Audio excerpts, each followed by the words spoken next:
Welcome. In this video, I'll walk you through how to turn off audio player notifications on Google Drive. If you've ever played audio from your Google Drive and noticed persistent player controls hanging around in your notification bar, you know how distracting it can be.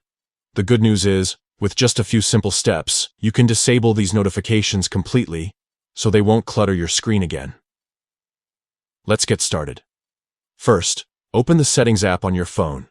This is where we'll manage which notifications Google Drive is allowed to send. Next, scroll down and tap on Apps. Here you'll find a full list of all the apps installed on your device. From that list, locate and select Google Drive. This will open up the app settings where you can see options for permissions, storage, and of course, notifications. Now, tap on Notifications.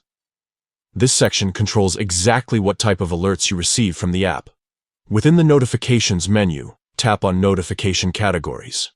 Google Drive organizes different types of notifications here, so you can turn off only the specific ones you don't want while keeping useful notifications active. Scroll until you find the category labeled Audio Player under the Other section. This is the one responsible for those persistent playback controls that stick around in your notification panel anytime you play an audio file from Drive. Finally, tap on Audio Player, and then toggle off Allow Notifications. Once you do this, those audio player notifications will no longer appear whenever you listen to audio stored in your Google Drive. That's it.